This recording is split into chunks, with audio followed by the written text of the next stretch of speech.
आज मैं आप लोगों के लिए फिर से एक नया चीज़ ला रहा हूँ डिटर्मिनेंट का। और आज हम लोग अब डिटर्मिनेंट के सॉल्यूशन को करने के बाद एक नए चीज़ में जाएंगे, अर्थात उस चीज़ को कहा जाता है एप्लीकेशन ऑफ डिटर्मिनेंट। जी हाँ, एप्लीकेशन ऑफ डिटर्मिनेंट। इसका तात्पर्य है कि डिटर्मिनेंट का इस्तेमाल हम कहाँ कहाँ करते हैं, किस वक्त करेंगे, जिससे कि डिटर्मिनेंट से हमको फायदे मिलेंगे, प्रॉफिट होंगे। तो आज हम इसको जानेंगे, क्योंकि मैथमेटिक्स में ये भी होता है कि किसी चीज़ को पहले सीखते हैं, जानते हैं, उसके बाद उसका इस्तेमाल करते हैं। तो आज यही हम लोग का होने वाला है। अभी तक हम लोग सिर्फ सॉल्यूशन कर रहे थे, डिटर्मिनेंट को जान रहे थे, डिटर्मिनेंट को सॉल्व करने सीख रहे थे, लेकिन आज अब आप लोगों को डिटर्मिनेंट का इस्तेमाल भी सिखाएंगे बच्चों। तो आइए स्टार्ट करें बच्चों। तो सबसे पहले हम लोग ये जानेंगे कि किस पर्पस में इसको इस्तेमाल करना है। सबसे पहले जी हाँ, फर्स्ट राउंड अप मैं बताना चाहूँगा। फर्स्ट एप्लीकेशन जिसको कहते हैं एरिया ऑफ ट्रायंगल। जी हाँ, एरिया ऑफ ट्रायंगल, बिल्कुल समझ रहे होंगे, एरिया ऑफ ट्रायंगल। ये टॉपिक जो है एरिया बहुत बार आ चुका है हमारे सिलेबस में, कहीं ना कहीं कभी कोऑर्डिनेट ज्योमेट्री में आया है तो कहीं मेंसुरेशन में आया है बच्चों। लेकिन आज डिटर्मिनेंट में भी ये आया हुआ है, तो मैं आप लोग को बताना चाहता हूं कि डिटर्मिनेंट के थ्रू कैसे हम लोग एरिया ऑफ ट्रायंगल निकालें, मतलब क्षेत्रफल। जी हाँ, त्रिभुज का क्षेत्रफल। जैसा कि आप जानते हो कि त्रिभुज में 3 वर्टिसेस होते हैं, इसका मतलब 3 शीर्ष बिंदु। इस तीनों बिंदु के आधार पर हम लोगों को एरिया निकालना है। तो आइए जाने the area of triangle. Area of triangle, triangle with vertices, with vertices A x1 y1, पहला वर्टिसेस हुआ बच्चों, b x2 y2 and C x3 y3। ये आपका तीनों वर्टिसेस है इज। जी हाँ, इस तीनों वर्टिसेस के आधार पर आपको त्रिभुज का एरिया निकालना है, ट्रायंगल का एरिया निकालना है। तो कैसे निकालेंगे? सबसे पहले एक फिगर ड्रॉ करेंगे हम लोग। उस फिगर में आपको तीनों को रिप्रेजेंट करना है, दर्शाना है बच्चों। आइए 3 वर्टिसेस, ये पहला वर्टिसेस ए है, दूसरा आपका बी है और तीसरा आपका सी है। तो पहला का जो ये पोजीशन है, ये कोऑर्डिनेट ज्योमेट्री से आया है बच्चों। कोऑर्डिनेट इसको कहते हैं x1 y1, और दूसरा वर्टिसेस आपका है बी, है ना, इसका पोजीशन है x2 y2, ये कोऑर्डिनेट बी का हुआ। उसके बाद तीसरा सी पॉइंट का पोजीशन जो है x3 y3 है, अर्थात इसका कोऑर्डिनेट हो गया x3 y3। इसका मतलब है इसी 3 के बेसिस पर आपको इस ट्रायंगल का एरिया निकालना है। लेकिन यहां हम लोग डिटर्मिनेंट पढ़ रहे हैं बच्चों, इसको हम लोग कई प्रोसेस से निकाल चुके हैं, परंतु यहां डिटर्मिनेंट प्रोसेस से निकालना है, इसीलिए हम लोग इसको इस तरह से निकालेंगे बच्चों। एरिया, यहां शॉर्ट फॉर्म लिखा जाता है एरिया को, और ट्रायंगल बनाते हैं बच्चों, क्योंकि ट्रायंगल का एरिया निकाल रहे हैं, और तीनों वर्टिसेस को रिप्रेजेंट करेंगे ए बी सी। इसका देखिए फॉर्मेशन कैसे होता है। फर्स्ट ऑफ ऑल आपको 1/2 देना होगा, क्योंकि आपको याद होगा आप किसी भी ट्रायंगल का एरिया निकालते थे तो 1/2 बेस इंटू एल्टीट्यूड, है ना। उसी तरह 1/2 यहां भी है। उसके बाद आपको मॉडुलस लगानी है, मॉडुलस साइन। मॉडुलस, जी हाँ, ये डिटर्मिनेंट की साइन नहीं है, ये मॉडुलस की साइन है, जो कि निगेटिव को भी पॉजिटिव बनाता है, और पॉजिटिव जो रहता है वो पॉजिटिव रहता ही है। उसके बाद हम डिटर्मिनेंट का साइन देंगे बच्चों, ये देखिए डिटर्मिनेंट का साइन। अब इसमें अरेंज करना है इस तीनों वर्टिसेस को। तो कैसे अरेंज करते हैं ये देखिए।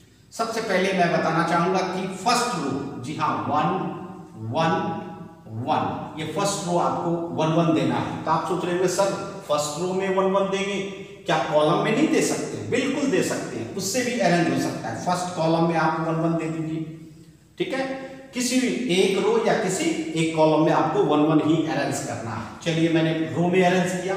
अब रह गया आपका सेकेंड रो। सेकेंड रो में जो है एक्स कोऑर्डिनेट तीनों का, जी हाँ, ए का भी, बी का भी एंड सी का भी। क्या है एक्स कोऑर्डिनेट? x1 ए का, बी का है x2, सी का x3। देखिए आपने अरेंज कर लिया सेकेंड रो भी। उसके बाद अब रह गया आपका थर्ड रो में क्या होना चाहिए आप लोग बताइए? निश्चित सब का y कोऑर्डिनेट। क्या है आपका? y1 फर्स्ट पॉइंट का, y2 सेकेंड पॉइंट का और y3 थर्ड पॉइंट का। तो ये आपने थर्ड रो तैयार कर लिया। तो इस तरह से ये डिटर्मिनेंट तैयार हुआ।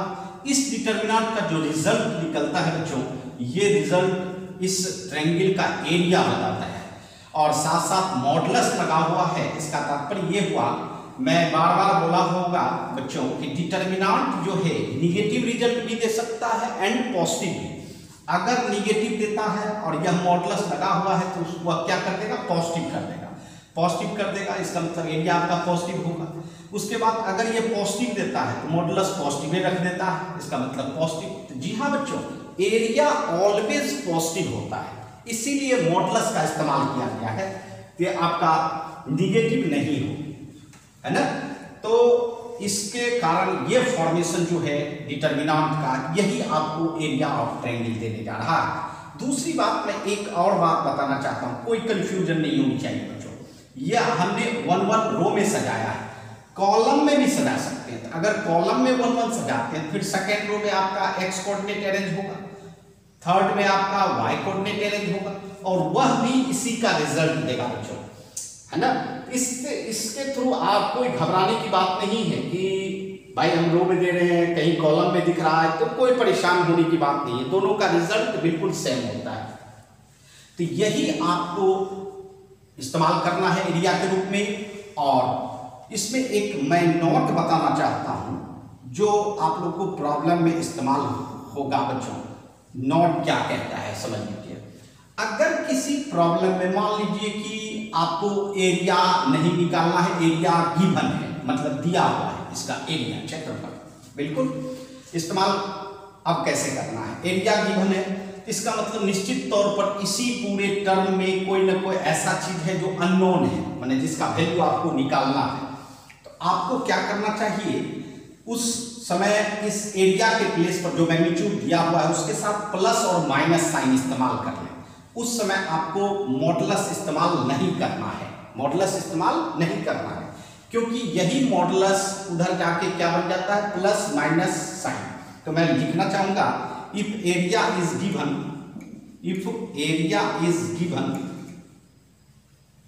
area of triangle is given,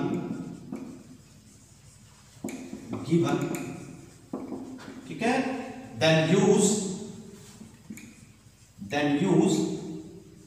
plus minus sign, और मैं ब्रैकेट में ये भी लिख दूं विदाउट मॉडुलस, मॉडुलस का इस्तेमाल नहीं करना है। फिर मेरी बात समझिएगा मैं क्या कर रहा हूं। अगर किसी ट्रायंगल का एरिया गिवन हो तो उस एरिया के साथ आपको क्या इस्तेमाल करना चाहिए? प्लस माइनस साइन, और उस डिटर्मिनेंट में आपको मॉडुलस का इस्तेमाल नहीं करना है, क्योंकि आप लोगों ने पढ़ा होगा कि मॉड x इक्वल टू अगर a हो और मॉडुलस अगर हटाते हैं तो यह मॉडुलस उधर जाके क्या बन जाता है बच्चों? Plus minus a। ये मॉडुलस का कंसेप्ट है ना। तो ये चीज आप याद रखेंगे और इससे आपको कई प्रॉब्लम सॉल्व करने में आसानी होगी। तो मेरी बात समझ गए हैं, है ना। इसी का इस्तेमाल करेंगे। अब कुछ एग्जाम्पल आपको देंगे जिसके थ्रू आप इस एरिया को समझ सकेंगे। हाँ, तो बच्चों हम लोग इस एप्लीकेशन के थ्रू एक एक क्वेश्चन बना रहे हैं बच्चों। तो आइए समझे इस क्वेश्चन के थ्रू इस एप्लीकेशन का इस्तेमाल। तो find the area of triangle, area निकालना है आपको विथ वर्टिसेस 2, 7, 1, 1, 10, 8। ये तीनों वर्टिसेस है। सबसे पहले तो फिगर ड्रॉ करनी चाहिए, इस फिगर में रिप्रेजेंट करना चाहिए तीनों वर्टिसेस। ये देखिए आपका फर्स्ट वर्टिसेस ए है जिसको आप 2, 7 कोऑर्डिनेट लो, सेकेंड वर्टिसेस आपका बी है जो 1, 1 लिया जाए, और थर्ड वर्टिसेस 10, 8। ठीक है, इस तरह से तीनों पोजीशन रिप्रेजेंट किए। अब आप इसका एरिया निकालना चाहोगे, एरिया निकाल सकते हैं बच्चों, एरिया ऑफ ट्रायंगल ABC। ठीक है, क्या लेना चाहिए, आप लोग को याद हो गया होगा 1/2, ठीक है। उसके बाद मॉडुलस साइन, दोनों साइन लेना है मॉडुलस।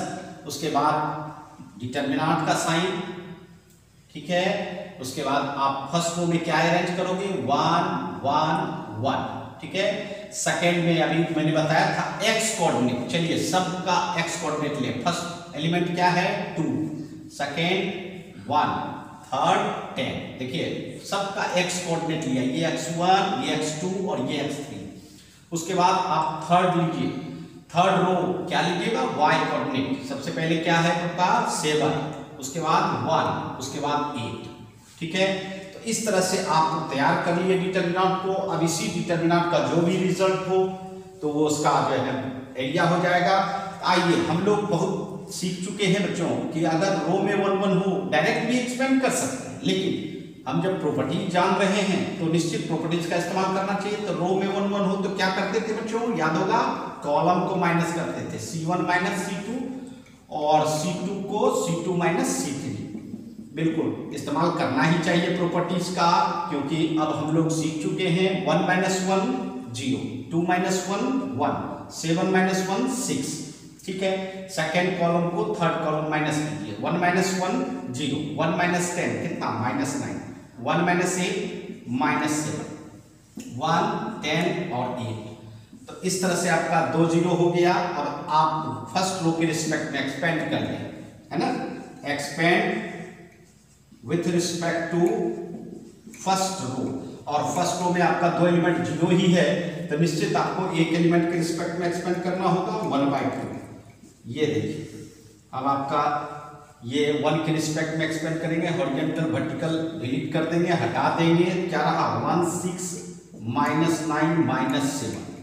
कोई परेशानी नहीं, मॉडुलस साइन देना है, तब तक देना है जब तक कि आपका ये रिजल्ट कंप्लीट नहीं हो जाए। ये देखिए, एरिया ऑफ ट्रायंगल ABC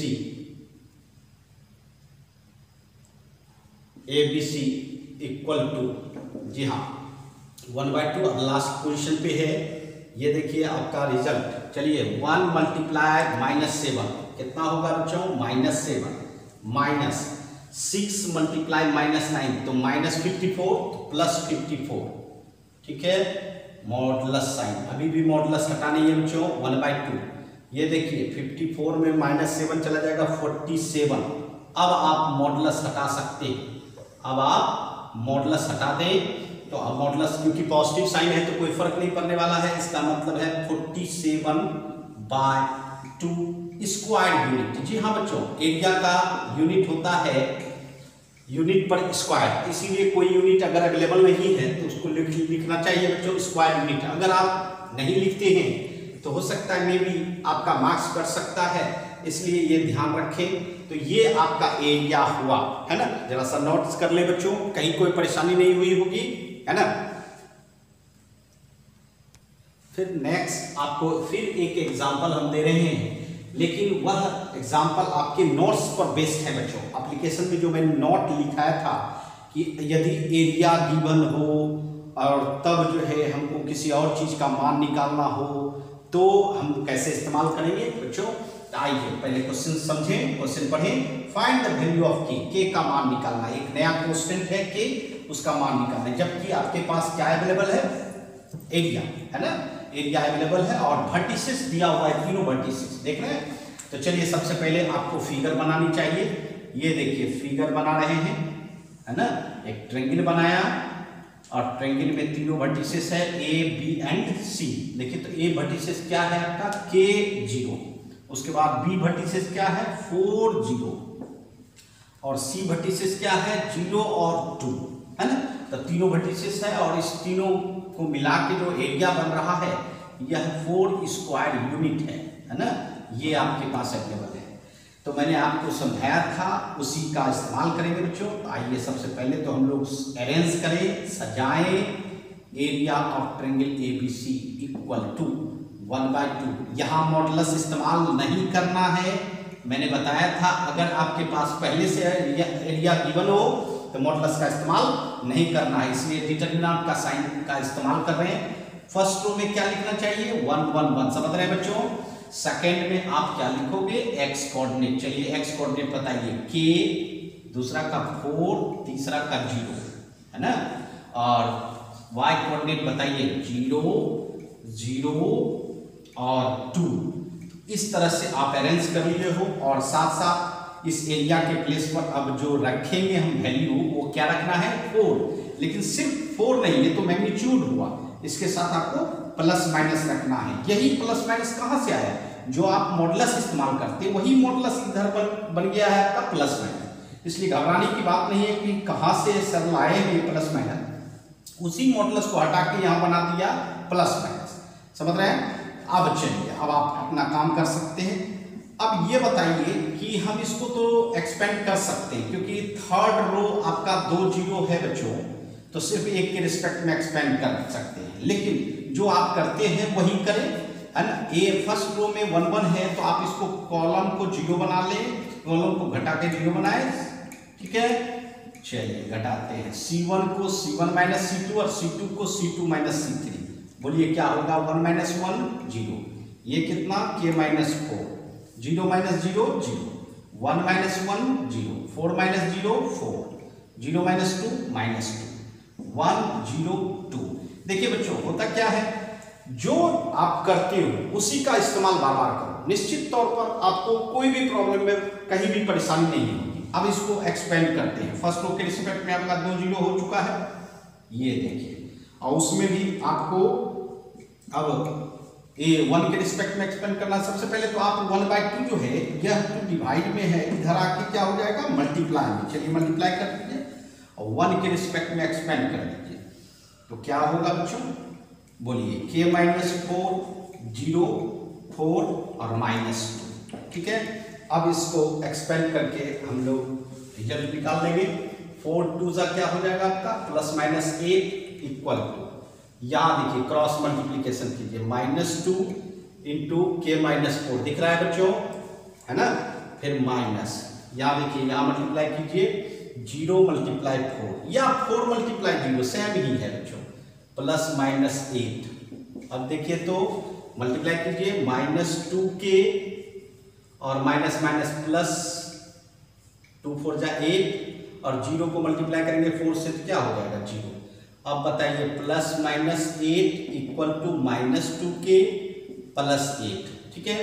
ऐसा करो कि -2K को इस साइड ले आएंगे तो प्लस 2K हो जाएगा, उसके बाद प्लस माइनस को इधर लाएंगे तो निश्चित प्लस होगा तो ये माइनस हो जाएगा, और माइनस होगा तो ये क्या हो जाएगा, प्लस हो जाएगा। तो आपका 2 साइन काम कर रहा है ना। आप क्या करो, दोनों को अलग अलग पार्ट बना दो। आएगा 2K इक्वल टू, एक बार माइनस लेते हैं, 8 माइनस 8, तो 2K इक्वल टू कितना हो जाएगा, 8 माइनस 8 0, तो K इक्वल टू कितना हो जाएगा 0/2, तो 0/2 कितना लिख देंगे 0, ठीक है ना। और उसके बाद एक दूसरा पार्ट ले बच्चों, दूसरा पार्ट क्या लेना होगा आपको, फिर 2K इक्वल टू, 2K तो रहेगा ही, अब प्लस लेते हैं 8 प्लस 8, बताइए 2K equal to 16, K equal to 16/2, कितना कर देंगे 8। तो बताइए कितना कितना रिजल्ट आया, 0 and 8 दिख रहा है बच्चों। तो इस तरह से हेंस कर सकते हैं कि K इक्वल टू 0 और K इक्वल टू 8। तो जी हाँ, ये आपका ये सॉल्यूशन हुआ बच्चों, K का वैल्यू हुआ। तो इस तरह से इस सवाल को बना सकते हैं, है ना। चलिए कोई परेशानी नहीं, इसको नोट्स कर ले, है ना। तो चलिए बच्चों, अब हम लोग एप्लीकेशन नंबर 2, जी हाँ, आप लोगों ने एप्लीकेशन नंबर 1 पढ़ा बच्चों, कैसे एरिया ऑफ ट्रायंगल में हम लोगों ने डिटरमिनेंट का इस्तेमाल किया। अब दूसरे एप्लीकेशन में क्या इस्तेमाल करना है ये देखिए। डिटरमिनेंट तो इस्तेमाल करेंगे, लेकिन किसमें करेंगे, कॉलिनियर पॉइंट, नाम सुने आप लोग, कॉलिनियर, जी हाँ। ऐसे मैं समझा देना चाहता हूँ, कॉलिनियर बहुत जगह आया है बच्चों। कॉलिनियर, कॉलिनियर मतलब होता है एक रेखा में, जी हाँ। जैसे हम लोग 3 व्यक्ति हैं और सीधी रेखा में खड़े हैं तो उसको कहते हैं हम लोग कॉलिनियर। तो जी हाँ, सबसे पहले आपको जानना चाहिए कॉलिनियर क्या है। ये देखिए, ये आप देख रहे हो 3 पॉइंट, देख रहे हो ना, ये तीनों पॉइंट एक लाइन में नजर आ रहा है। इस तीनों पॉइंट को कॉलिनियर पॉइंट कहना चाहिए। अब हम लोगों को कैसे पता चलेगा, ये तो फिगर से मालूम चल रहा है ना, फिगर से मालूम चल रहा है कि ये मेरा 3 पॉइंट जो है वह कॉलिनियर है, लेकिन मैथमेटिकल कैसे मालूम चलेगा कि यह कॉलिनियर है। तो आप एक बात समझ सकते हैं बच्चों कि यह जब 3 पॉइंट है और एक लाइन में है तो ट्रायंगल बनाएगा क्या? बिल्कुल नहीं ट्रायंगल बनाएगा। और आप जानते हैं कि ट्रायंगल बनने के लिए भी 3 पॉइंट्स हैं, लेकिन वह तीनों पॉइंट नॉन कॉलिनियर होना चाहिए, माना कॉलिनियर नहीं होना चाहिए। इस तरह से एक चीज कर सकते हैं कि अगर कोई 3 पॉइंट एक रेखा में हो, एक लाइन में हो, स्ट्रेट फॉरवर्ड हो, तो निश्चित ट्रायंगल का फॉर्मेशन नहीं करेगा, और ट्रायंगल का फॉर्मेशन नहीं करेगा तो एरिया ऑफ ट्रायंगल क्या होगा? 0। बिल्कुल आप सही बोल रहे हो। तो वही काम यहां भी करना है। तो इसका मतलब है लिखना चाहिए points A x1 y1, b x2 y2 and c x3 y3 are collinear. जी हाँ, ये तीनों पॉइंट कॉलिनियर तभी रह सकता है जब if area of triangle ABC equal to क्या हो जाए बच्चों? 0। बिल्कुल आप सही सोच रहे हैं। यह ट्रायंगल जब फॉर्मेशन नहीं करेगा तो निश्चित तौर पर एरिया क्या होगा ट्रायंगल का? 0। और अगर ट्रायंगल का फॉर्मेशन हो जाए तब तो एरिया 0 नहीं होगा और कॉलिनियर भी नहीं होगा बच्चों। तो इस तरह से है, और इसी को हम डिटर्मिनेंट रूप में अगर कन्वर्ट करना चाहते हैं, क्योंकि इसको बनाना है एप्लीकेशन ऑफ डिटर्मिनेंट, तो डिटर्मिनेंट का इस्तेमाल करना है। तो चलिए डिटर्मिनेंट का इस्तेमाल करते हैं। आपने एप्लीकेशन 1 में एरिया को डिटर्मिनेंट रूप लिखा था बच्चों, क्या लिखा था बताइएगा? 1 1 1 फर्स्ट रो में, सेकेंड रो में क्या लिखा था? x1 x2 x3, third row में क्या लिखा था? y1 y2 y3।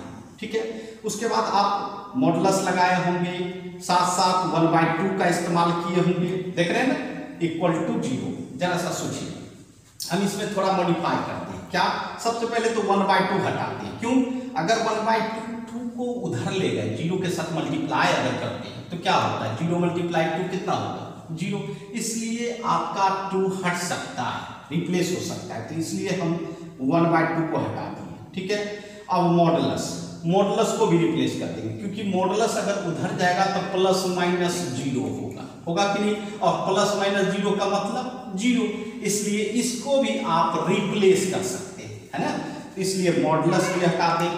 ठीक है, अब देखिए, अब सिंपल एक डिटर्मिनेंट दिख रहा है। जी हाँ, इसका मतलब है कि आप सिंपल इस डिटर्मिनेंट को अगर 0 साबित कर देते हो, तो इससे भी आपका क्या हो जाएगा कि मेरा तीनों पॉइंट कॉलिनियर हो जाएगा। कहीं कोई परेशानी नहीं, कोई दिक्कत हो रही है?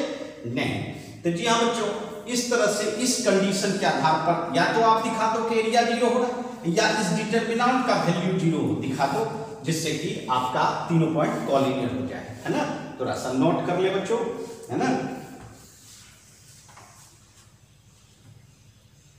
हाँ, तो बच्चों अब हम लोग जो कंडीशन पढ़े कॉलिनियर पॉइंट का सेकेंड एप्लीकेशन, उसी पर बेस्ड मैं एक क्वेश्चन दे रहा हूं, जिससे कि आप बहुत अच्छी तरह समझ सकें। तो देखिए क्वेश्चन क्या है? सो दैट द पॉइंट्स इतना इतना और इतना, 3 वर्टिसेस है, आर कॉलिनियर, मतलब 3 पॉइंट है, तीनों पॉइंट को आपको कॉलिनियर दिखाना है। तो चलिए, इसका मतलब है कि मेरा 3 पॉइंट ऐसा होना चाहिए, ए बी और सी, यही दिखाना कि ये कॉलिनियर है। अभी है नहीं, इमेजिन कर रहे हैं कि चलिए मेरा पहला पॉइंट 2 5 है, दूसरा पॉइंट -5 -2 है, और तीसरा पॉइंट -1 2 है। अभी इमेजिन किए, कल्पना किए बच्चों, अभी हम ये नहीं कर रहे कि ये कॉलिनियर है। ऐसा ही अगर होना चाहिए तभी कॉलिनियर होगा।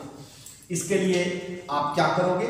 सबसे पहले आपको एरिया या तो दिखा सकते हैं या वो डिटर्मिनेंट लेके दिखा सकते हैं। जी हाँ, चलिए एक कंडीशन लेते हैं, एरिया ही लेके चलते हैं, और डायरेक्ट डिटर्मिनेंट भी ले सकते हैं। तो बोलिए एरिया में क्या लिए?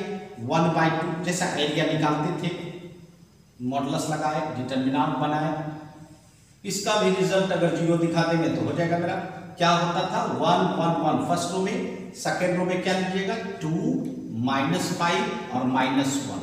ठीक है, थर्ड रो में क्या लीजिएगा? 5 -2 और 2।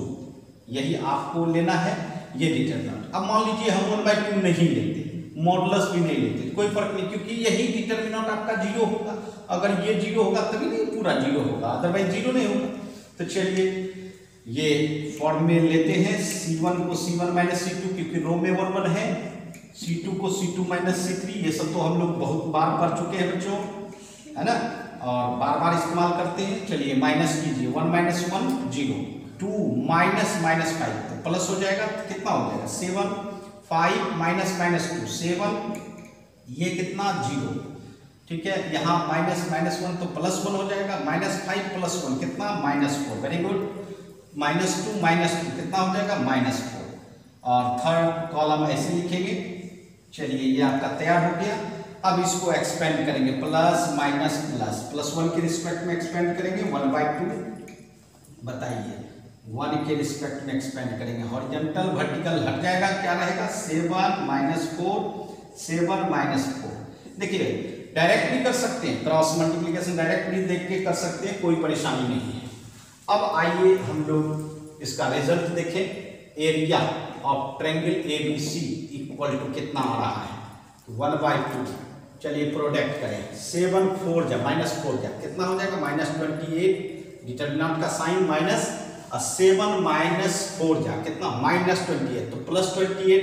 अब देखिए आपको दिख रहा होगा -28 और +28 कितना 0, अर्थात ये रिजल्ट कितना हो गया 0। इसका तात्पर्य है कि यह ट्रायंगल का एरिया 0 होना मतलब ट्रायंगल का फॉर्मेशन नहीं हो रहा है। तो आप स्पष्ट रूप में लिख सकते हैं, हेंस पॉइंट्स ए आपका क्या पॉइंट्स है 2 5,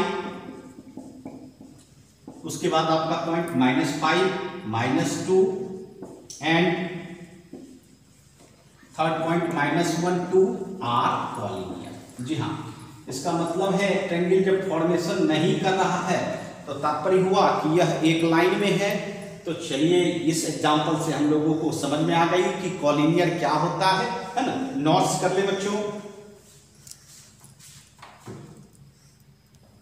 हाँ तो बच्चों फिर मैं आपके लिए एक क्वेश्चन इसी एप्लीकेशन कॉलिनियर पॉइंट्स के एप्लीकेशन के लिए लाया हूं बच्चों, और यह लेटर के रूप में है और मोस्ट इंपॉर्टेंट क्वेश्चन भी है।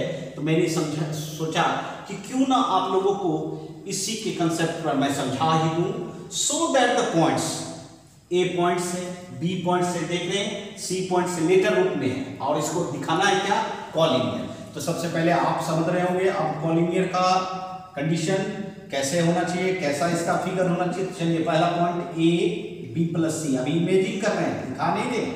दूसरा पॉइंट बी सी प्लस ए, ठीक है, और तीसरा पॉइंट सी सी ए प्लस बी। देखिए दोनों में अंतर है, ये कैपिटल सी है बच्चों, थोड़ा सा बड़ा कर दीजिए, और ये स्मॉल सी है।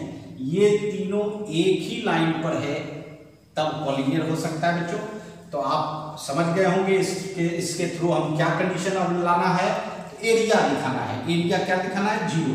तो चलिए एरिया निकालें इस ट्रायंगल का ABC इक्वल टू 1/2, फिर मॉड डिटरमिनेंट।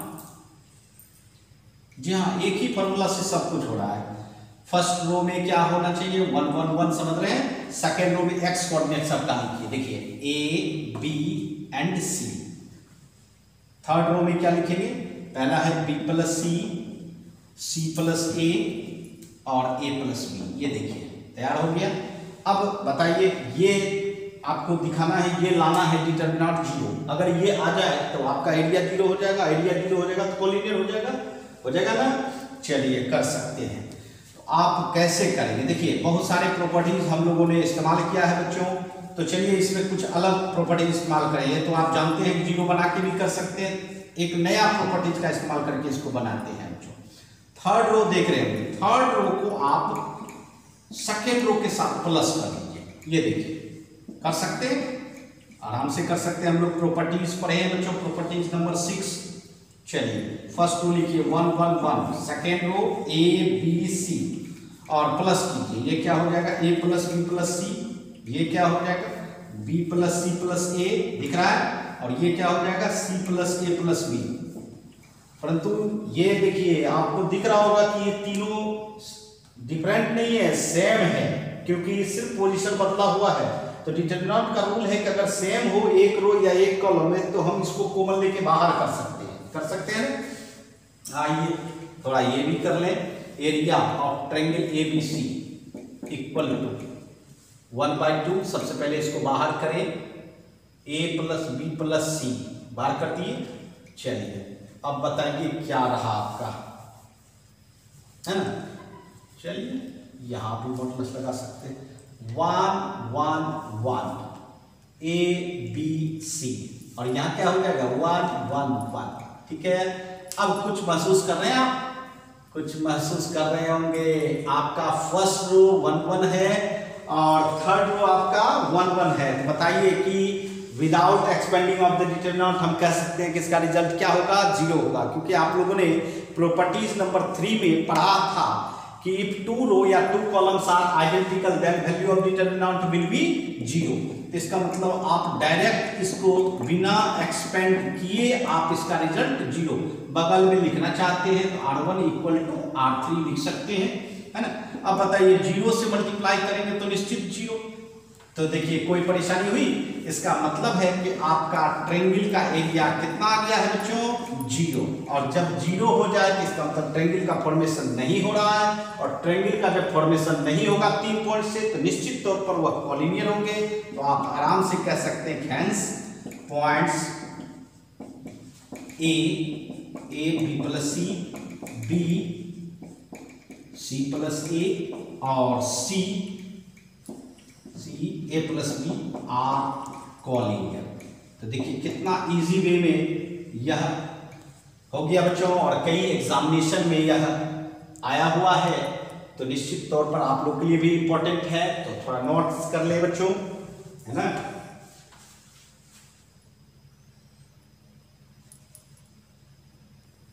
तो अब हम लोग तीसरे एप्लीकेशन पे जा रहे हैं बच्चों। 2 एप्लीकेशन हम लोग का क्लियर हो चुका है। अब तीसरा एप्लीकेशन क्या कहता है वो जानिए। Equation of straight line, straight line का समीकरण लिखना है। एक्चुअल में यह कोऑर्डिनेट ज्योमेट्री से रिलेटेड है और कोऑर्डिनेट ज्योमेट्री में हम लोग स्ट्रेट लाइन का इक्वेशन प्राप्त किया करते थे। तो उसी कोऑर्डिनेट ज्योमेट्री के थ्रू यहाँ डिटरमिनेंट का इस्तेमाल करते हुए इक्वेशन निकालना है। तो सबसे पहले यहाँ समझ लें कि क्या इसमें पर्पस है और कैसे निकालेंगे। ये देखिए ये स्ट्रेट लाइन है और यह स्ट्रेट लाइन 2 पॉइंट से पास कर रहा है। मान लीजिए एक पॉइंट है x1 y1 पास कर रहा है ना, इसके थ्रू जा रहा है।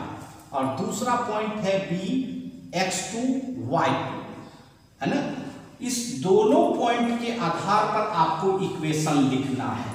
तो स्ट्रेट लाइन के इक्वेशन को लिखने के लिए, या हम ये भी कह सकते हैं कोऑर्डिनेट ज्योमेट्री में कि किसी भी ज्योमेट्रिकल फिगर का इक्वेशन लिखने के लिए आपको लोकस पॉइंट लेना होगा। क्योंकि लोकस पॉइंट अर्थात बिंदु पथ, उसी लोकस पॉइंट के पथ से जो हम लोग का रिजल्ट निकलता है वही हमारा इक्वेशन होता है। तो इस पथ पर एक पॉइंट पथ होना रास्ता, है ना। ये देखिए मैं एक पॉइंट ले रहा हूं लोकस पॉइंट, ये दिया हुआ नहीं रहता है कभी नहीं, ये आपको खुद से लेना होगा। जब भी कोई भी इक्वेशन हो, स्ट्रेट लाइन का हो, सर्किल का हो, पैराबोला का हो, हाइपरबोला का हो या इलिप्स का हो, किसी भी प्रकार के ज्योमेट्रिकल फिगर का इक्वेशन को लिखना है या बनाना है तो आपको लोकस पॉइंट लेना होगा। तो ये आपको अपने मन से लेना है लोकस पॉइंट, है ना। यही मूव करते रहता है और इसी से यह पाथ बना है जो कि स्ट्रेट लाइन के नाम से जाना जाता है। तो आज हम लोगों को इस दोनों के थ्रू स्ट्रेट लाइन का इक्वेशन लिखना है। तो चलिए इक्वेशन ऑफ स्ट्रेट लाइन कैसे लिखेंगे। स्ट्रेट लाइन पासिंग थ्रू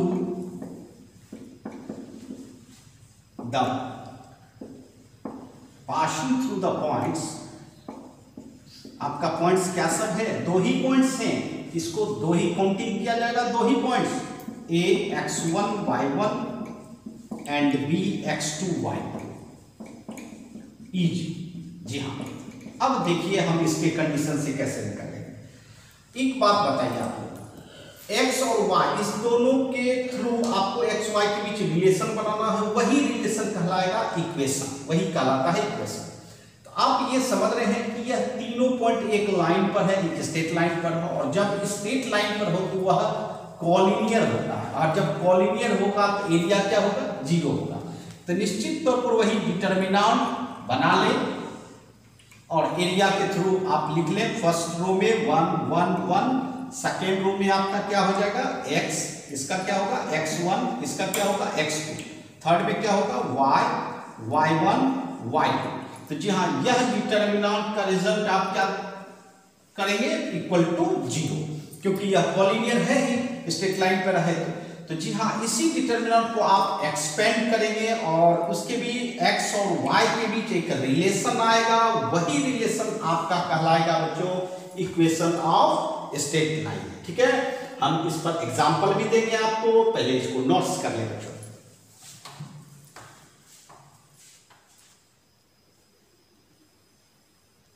हाँ, तो बच्चों अब मैं एप्लीकेशन 3 पर क्वेश्चन दे रहा हूं, उसके थ्रू हम समझेंगे कि क्या था हमारा एप्लीकेशन नंबर 3। तो find the equation of line. देखिए, लाइन मतलब स्ट्रेट लाइन है ना, ज्वाइनिंग 1 2 एंड 3 6 यूजिंग डिटर्मिनेंट। देखिए, ये भी बात बता दिया कि आप कोऑर्डिनेट ज्योमेट्री का इस्तेमाल नहीं करेंगे, डिटर्मिनेंट का ही इस्तेमाल करेंगे, है ना। आइए सबसे पहले जो फिगर बनाए, ज्योमेट्रिकल फिगर मैथमेटिक्स में बनाना अत्यंत आवश्यक है बच्चों, इससे 50% आपका प्रॉब्लम सॉल्व हो जाएगा। ये स्ट्रेट लाइन है और कितने पॉइंट से पास कर रहे हैं, 2 पॉइंट से, एक 1 2 और दूसरा पॉइंट क्या है आपका 3 and 6। ठीक है, मैंने बोला था बच्चों जब भी इक्वेशन होगा तो आपको खुद से एक लोकस पॉइंट लेना होगा, उसके थ्रू ही बना सकते हैं। तो चलिए, लोकस पॉइंट आपको खुद से लेना, क्या लेना है, लोकस पॉइंट हमेशा वेरिएबल रूप में रहता है, वेरिएबल जो चेंज करता है, अर्थात x y। ठीक है, तो चलिए हो गया आपका तैयार। अब आप इक्वेशन, जी हाँ, इक्वेशन ऑफ लाइन ले सकते हैं। तो मैंने बोला था डिटर्मिनेंट इक्वल टू 0, क्योंकि कॉलिनियर हो गया है ना, और डिटर्मिनेंट एरिया के थ्रू बनता है। चलिए, फर्स्ट रो में क्या बनाएंगे, 1 1 1। ठीक है, सेकेंड रो में x कोऑर्डिनेट सबका लिखिए, x 1 3, थर्ड में क्या लिखिएगा, y 2 और 6, है ना, y 2 और 6। ये देखिए तैयार हो गया। अब इसी डिटर्मिनेंट के थ्रू x y के बीच रिलेशन आ जाएगा और आपका इक्वेशन तैयार हो जाएगा। तो बताइए क्या करते थे डिटर्मिनेंट में, फर्स्ट रो 1 1 है तो आप कॉलम को माइनस करके 0 बनाते थे, तो c1 माइनस c2 और c2 को c2 माइनस c3 करते थे बच्चों। चलिए करते हैं, फर्स्ट कॉलम को सेकंड कॉलम में माइनस करें, 0 x माइनस 1 y माइनस 2, कहीं परेशानी नहीं, सेकंड कॉलम माइनस कीजिए, second c2 minus c3, 1 minus 1 0, 1 minus 3 minus 2, 2 minus 6 minus 4, और थर्ड कॉलम जैसा था वैसा लिखिए बच्चों, इक्वल टू कितना हो गया, 0। अब आप एक्सपेंड कर सकते हैं। चलिए, plus minus plus, first row के रिस्पेक्ट में एक्सपेंड करेंगे, 1 के रिस्पेक्ट में। बताइए, 1 के रिस्पेक्ट में हॉरिजॉन्टल और वर्टिकल कट हो जाएगा, क्या बनेगा आपका, क्या सब एलिमेंट रहेगा, x minus 1 minus 2 y minus 2 minus 4। Determinant ये 1 है बच्चों, है ना, नहीं मिलेंगे तो कोई दिक्कत नहीं, इक्वल टू 0। चलिए मल्टीप्लाई दिखाते हैं, बताइए, क्रॉस मल्टीप्लीकेशन कीजिए, -4 इंटू एक्स माइनस 1 मल्टीप्लाई करेंगे और फिर माइनस, उसके बाद -2 multiply y minus 2 equal to कितना, 0। अब बताइए, -4 x माइनस 1, एक स्टेप रहने दीजिए, minus minus +2 y minus 2 equal to 0। Multiply कीजिए, -4x minus minus +4 2y minus 4 equal to 0, फिर +4 -4 इक्वल कैंसिल हो जाएगा, -4x plus 2y equal to 0। ठीक है, -2 कॉमन ले लीजिए, 2x minus y equal to 0, और -2 को 0 की तरफ डिवाइड करेंगे तो क्या होगा, 0 हो जाएगा, तो 2x minus y equal to 0। देखिए, x और y के बीच एक रिलेशन आ गया, यही रिलेशन कहलाता है इक्वेशन ऑफ स्ट्रेट लाइन। इसलिए कह सकते हैं the required equation of line. क्या हो गया आपका, 2x minus Y equal to 0। अब इसमें देखिए x और y रहा, कांस्टेंट नहीं है। कांस्टेंट नहीं होने का मतलब है कि यह स्ट्रेट लाइन निश्चित तौर पर ऑरिजिन से पास कर रहा होगा। ये बातें आप लोगों ने कोऑर्डिनेट ज्योमेट्री में सुना होगा बच्चों। तो जी हाँ, जिस स्ट्रेट लाइन के इक्वेशन में कांस्टेंट टर्म नहीं हो वह ऑरिजिन से पास करता है ना। तो चलिए ठीक है, नोट्स कर लें बच्चों। हाँ तो बच्चों, आज हम लोगों का डिटर्मिनेंट का एप्लीकेशन हो रहा था। हम लोगों ने 3 एप्लीकेशन पढ़ा बच्चों, और इसके थ्रू अब आप प्रॉब्लम भी बना सकते हैं। एनसीईआरटी में भी यह प्रॉब्लम मिलेगा, केसी सिन्हा में भी प्रॉब्लम मिलेगा, एंड आरडी शर्मा में भी मिलेगा प्रॉब्लम। तो आप बिल्कुल बना सकते हैं। तो आज मैं आप लोगों को इतना ही कहूँगा कि आप लोग बढ़िया ढंग से प्रॉब्लम को सॉल्व करें। किसी भी बुक से कर सकते हैं, कोई परेशानी नहीं। और कोई भी परेशानी हो तो आप कमेंट में डालें, क्वेश्चन नंबर डालें, बुक का नाम डालें, जिससे कि मुझे पता चल जाए और मैं आपको उस प्रॉब्लम का डिस्कशन भी कर दूं, एक्सप्लेनेशन भी कर दूं, जिससे आपको कोई भी असुविधा नहीं हो। तो चलिए धन्यवाद, है ना।